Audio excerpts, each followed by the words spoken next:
Hello and welcome to Rosberry Crafts, my YouTube channel where I share all my crafty adventures. Today is May 23rd, 2024, and this is episode 99. That's right, the next episode is episode 100, where my lovely husband is going to be joining me and answering some questions. So make sure you either fill out the form that's linked down below. Next week, I'm going to try and remember to put a little thing on my Instagram. You can email me. All of the links to contact me are down below in the description box. Welcome to any new viewers. I really hope you enjoy my little corner of the internet, and thank you very much to my returning viewers. I really appreciate you guys, and I apologize for not having an episode last week, but life, it's how it goes sometimes. My name is Roz. I don't know what I'm doing anymore. You miss 1 week and you're out to lunch. I don't know why that's such an expression. That's a weird one. My name is Roz, and I live in Lake Country, British Columbia, Canada, with my husband and my 2 kids who are 14 and 12. Today for you, I have some finished objects and some works in progress and some books, and I think that's about it. So it's not a super long episode, but I have done a fair bit of knitting. And I guess I could do what am I wearing, but I am wearing I'm going to stand up a bit, my knit sweater that I got from That Yarn Habit. It's nice and big and cozy, and it's kind of sunny outside, but it's also kind of wet and raining and storming because it's spring. So I'm wearing a nice cozy sweater today. Let's move on to finished objects.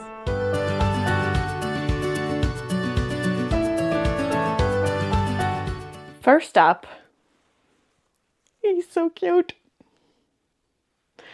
This is for my neighbor down the road, and she had a little boy who's probably like 4 months now by the time I realized and was like, oh, I should knit them some stuff. The pattern is Cube Puppy Dog by Crafty Bunny Bun, and I used it, there's a link on Ravelry to their blog, so it's a free pattern, and yeah, it was really well laid out, easy to follow. I don't know what I did wrong, but I don't even know if you can tell, but it's supposed to be like a cube, but one of my corners is here and the other one is here. So it's kind of skewed a bit, but I don't think anybody's going to notice except for me and now you guys, because I told you.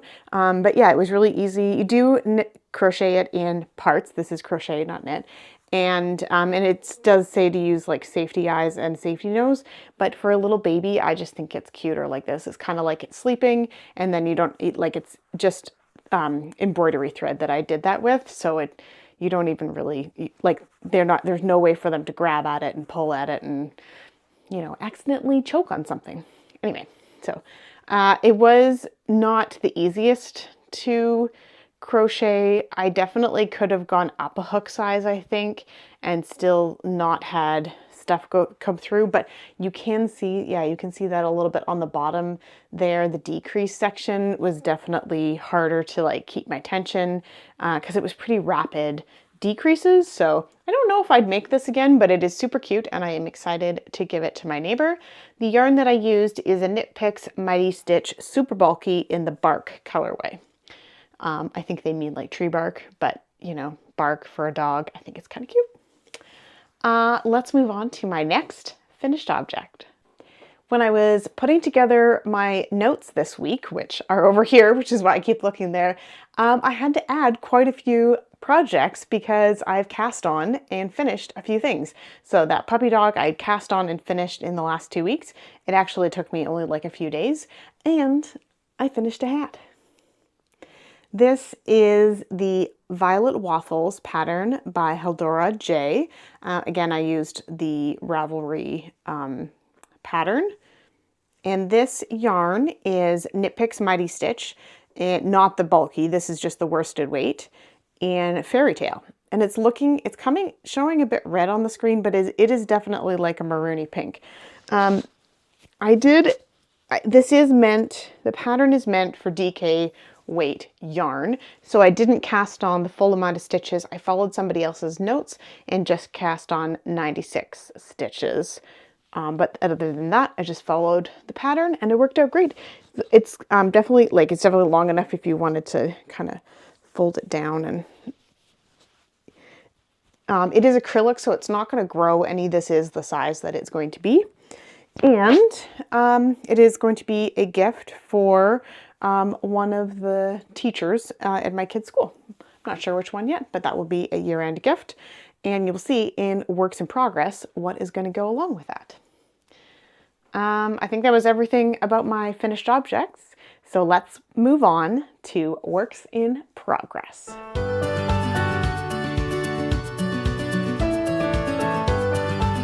So first work in progress is something you have seen before, and these are the socks I've been working on. I'm calling these my cadet socks. The pattern that I'm using is the OMG Heel by Megan Williams. And it is just it's a short row, heel. I have started it on this sock. I don't know if I had started that last time that I recorded or not, but I've completed the turn and I'm just on the gusset part now. I am doing these toe up, so you kind of knit the bottom of the heel a bit and then do all your stuff. I'm not going to give away the pattern. It is a paid for pattern, and I haven't done the heel on the second sock yet. So basically what I will do is I will complete the gusset on this sock. I'll do the heel, the turn, and the gusset on this one, and then I will put them back onto one needle and do the leg round and round and round. The yarn that I'm using is, where did I go in my notes? Patons Croix in the cadet colors, which is why I'm calling them my cadet socks. So they definitely have like grayish tones, but blue, I would say, is the predominant color, and they are not in the same striping sequence. But I think with this kind of like longer, kind of marled stripe, I don't think you really notice. They just look like stripy socks. Mismatched, but matching socks.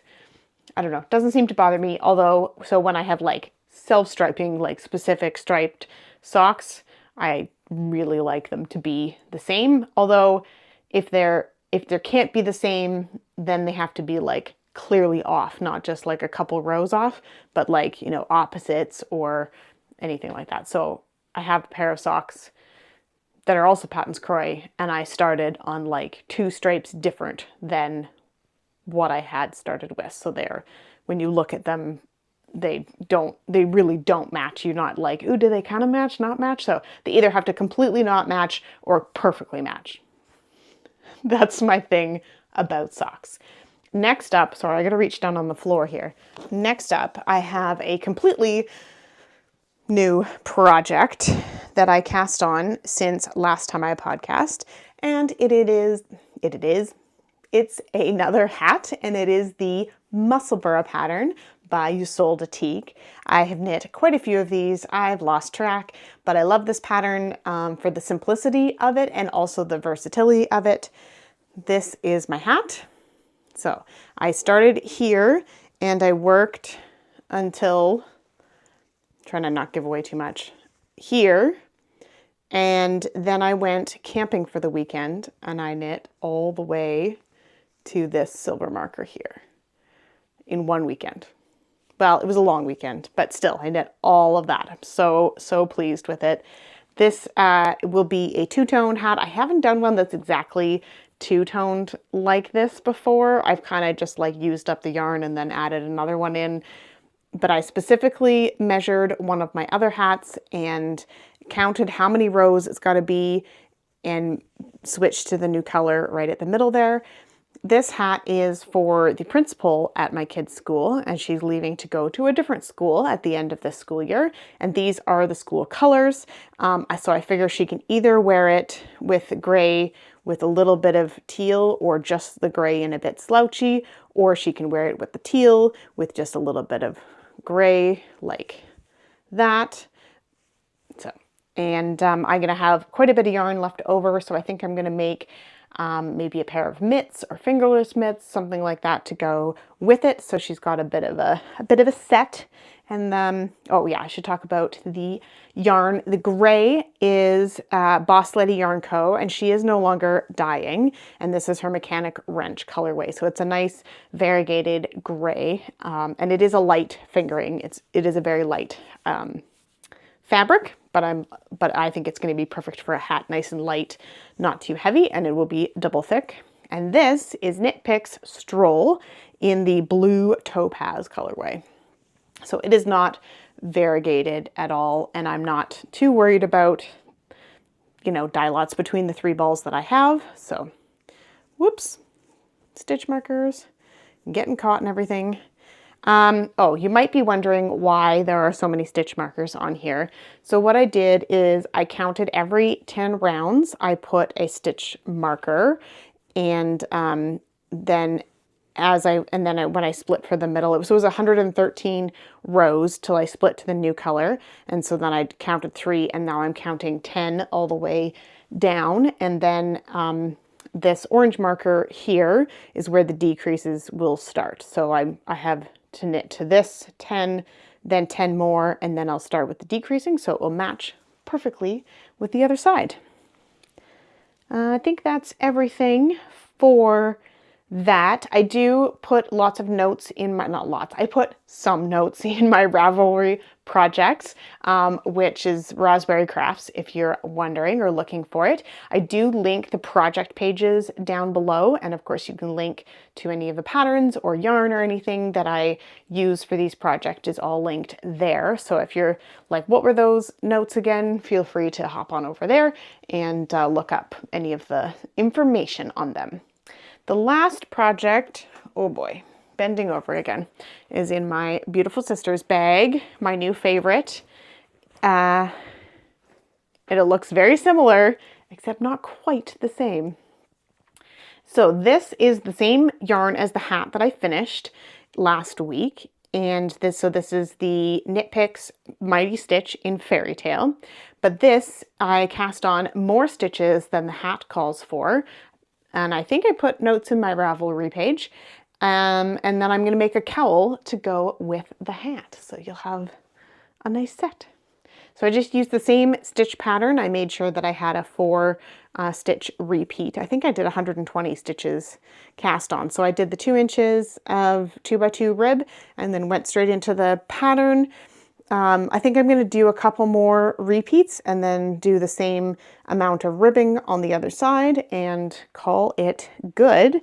I'm down to the last bit of this ball, but I do have one entire other ball. So I'm hoping that I can finish this cowl and knit one more hat, which didn't use a whole ball, and have some, you know, hats ready in the gift bin for when I need them. Oh yeah, so that was the Violet Waffles by Haldala J. I don't know. Oh goodness.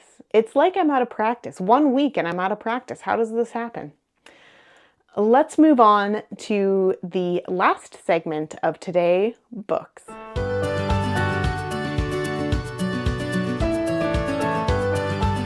So as I mentioned briefly before, we did go camping last weekend, which was the May long weekend here. On the Monday, it was Victoria Day. And it wasn't great weather, which not usually on May long weekend. It's still very spring-like weather, and I'm okay with that. I did do a lot of sitting and reading and knitting.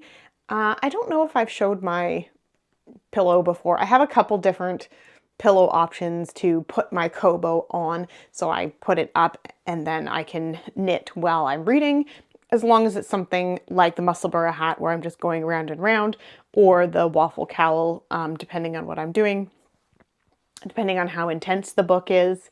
I did get a library book out. Well, it came in my holds. It came available right before we went away for the weekend, but then I really wanted to finish the book that I was currently reading, which was not a library book. Anyway, I'll get into books, but I did quite a bit of reading over the May long weekend. So I finished Venom by Adrienne Woods. This was a novella as part of the Firebolt series. I finished Firebolt a couple weeks ago, so I read the novella, and then I started book 2, which is Thunderlight. It's the same series by Adrienne Woods. And yeah, you know, I've gotten sucked into the characters now. I need to know what happens to them, and like she leaves everything, not that like the story arc is still going, the character development is still going, but like the little blip is done. And so it's kind of like, oh yeah, they've kind of, you know, battled this thing, figured this thing out, but then there's all of this still to go. So I'm totally sucked in, and they're pretty quick reads, they're not as intense, and you know, not as world buildy as other books like a Sarah J. Maas book, where you really get drawn into the world and the building of the characters. But these are very enjoyable books, and if you like high fantasy, I would definitely recommend them. I was saying to my kids that they were mostly appropriate for them because there's not anything you know, really steamy in them. But then in Thunderlight, there was a little bit of steam where I was like, I don't think my 12-year-old should be reading that. So we'll have to wait on her for a couple of years. I think it's really geared towards that like 15, 16 year old there, because there's not romance, but there is, you know, the main character has a boyfriend, and they, you know, talk about some of the stuff they do, and you know, she talks about how she feels about him, and you know, her kind of lust towards other people because she's a teenager and she sees a guy and she's like, oh, hey, he's good looking, right? Anyway, but that's not the main focus of the story. The main focus of the story is the, you know, evil trying to take over the world and how these kids are gonna save us all. Anyway, it's a very good book. And now I'm reading my library book, which is part of the Crescent City series, and I'm blanking on the name. House of something in Shadow? I don't remember. But I'm sure that I will talk about it on next week's episode, because I also can't put that down. That is all that I have to talk about today. Like I said before, you can find me on Instagram or on Ravelry. You can send me an email. Make sure to put in your questions because I am going to answer them. We're going to record either on the 29th or the 30th next week. So make sure you get your questions in before then. And if you don't have any questions, I'll just come up with some random ones myself and hope you guys enjoy it. It's always a good time having my husband on here. You know, he keeps it entertaining, just like my life. So we will move on to the end of the episode, and I don't know what else to say. I'm just rambling, and I'm going to end it here, and we will see you guys again next time. Bye.